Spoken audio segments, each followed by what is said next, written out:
सरकार को ये बात नहीं भूलनी चाहिए कि जिस मुद्दे के कारण, जिस मसले के कारण राजस्थान में आपने सत्ता पाई है, आपने सियासन पाया है, उस मसले को आप भूलो मत। युवाओं को गुमराह करना कि कांग्रेस सरकार ने आपके साथ धोखा किया।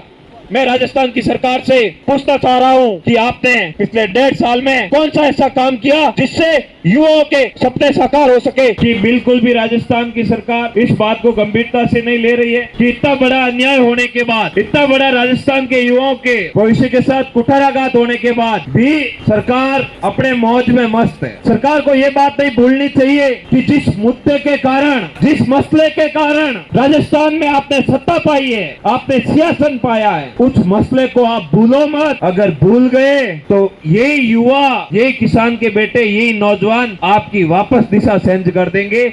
आपके बैठने की जगह है उसको दूसरी जगह कर देंगे।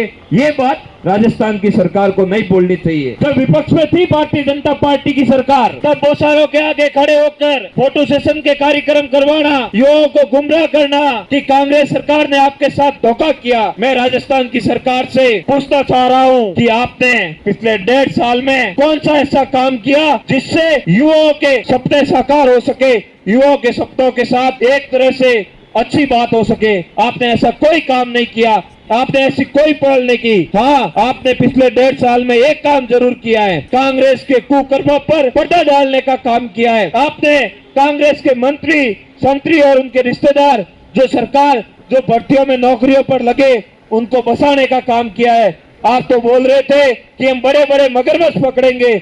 मुझे तो आप मगरमच्छों के साथ बैठे हुए नजर आ रहे हो। मगरमच्छों को पकड़ने का काम नहीं कर रहे हो, उनको बसाने का काम कर रहे हो। जो बड़े बड़े भ्रष्ट अधिकारी है उनको बसाने का काम कर रहे हो। जब आपने ये मान लिया कि पद्मा की रैंक 100 से 39 ए हो गई, तो ये हनुमान जी बेनीवाल साहब की जो पिसाई हुई पीस थी, जिसपे हनुमान जी बेनीवाल साहब ने अंक तालिका पेश की, उस दिन आपने कहा कि ये तो कोई प्रमाणित अंक तालिका नहीं है, तो फिर आपने ये रैंक आज चेंज कैसे कर दी। इस बात का सवाल मैं राजस्थान की सरकार से पूछना चाह रहा हूँ। राजस्थान का हर युवा पूछना चाह रहा है, राजस्थान का हर वो दलित का बेटा पूछ रहा है, राजस्थान का हर वो किसान का बेटा पूछ रहा है कि हमारे सपनों के साथ पिछले 20 सालों में आपने कितना बड़ा कुठाराघात किया है, कितने राजस्थान के योग्य युवाओं को भर्तियों से वंचित रखा है, नौकरी से वंचित रखा है, और कितने अयोग्य लोग ये कुर्सियों पर बैठे मौज मस्ती और बड़ी बड़ी जगहों पर फ्लैट, बंगले और प्लॉट लेकर गलत कामों का अंजाम दे रहे हैं। भाइयों, राजस्थान में हनुमान बेनीवाल वो लड़ाका है जिसने किसी भी आवाज को बुलंद कर दिया तो वहां पर न्याय की 100% गारंटी है और घबराने की कोई आवश्यकता नहीं है। कई जगहों पर मैं बात सुन रहा हूँ कि जगह जगह पर युवाओं पर दबाव बनाया जा रहा है कि आपको इस आंदोलन में नहीं जाना है। भाइयों, ये आंदोलन हमारा नहीं है, राष्ट्रीय लोकतांत्रिक पार्टी का नहीं है, ये आपके आने वाले भविष्य को निर्धारित करने का आंदोलन है। ये आने वाले समय में आपके किसी और भाई के साथ कुठाराघात न हो, आपके भाई के सपने को घोटा न चाहे, सपने का गला घोटा न चाहे, उसका आंदोलन है। अगर उस आंदोलन में आप पार्टी, जाति, बिरादरी, धर्म, मजहब और तरह तरह की अलग नजर से देखोगे तो मैं कहता हूं वापस कोई लड़ाका ऐसी लड़ाई लड़ने की हिम्मत नहीं करेगा।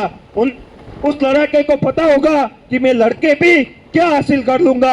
यहाँ के लोग तो जातियों में बटे हुए, धर्म में बटे हुए और तरह तरह के अलग अलग संगठनों में बटे हुए हमारी बात को सुनेंगे नहीं और फिर हमें ओहदे मुंह खानी पड़ेगी। इसलिए ये लड़ाई न्याय की लड़ाई है, ये लड़ाई आपके हक की लड़ाई है, ये लड़ाई आपके सपनों की लड़ाई है, ये लड़ाई हनुमान बेनीवाल आने वाले समय में पूरे के पूरे राजस्थान के युवाओं के भविष्य को बसाने की लड़ाई है। इस लड़ाई में अगर हम कमजोर पड़ गए तो यही मंत्रियों के रिश्तेदार आरएस बनेंगे, यही मंत्रियों के रिश्तेदार एसआई बनेंगे और तरह तरह की भर्तियों में, हर तरह की नौकरी में ये लोग लगेंगे। और एक किसान का बेटा बाड़मेर, धौलपुर के सरहद से आने वाला बेटी की आवाज को दबाया जाएगा और वो कई खेत में खड़ा खेती करेगा। जो योग्य है वो घर बैठा है, जो अयोग्य है वो राज कर रहे हैं। उन लोगों को घर बिठाने का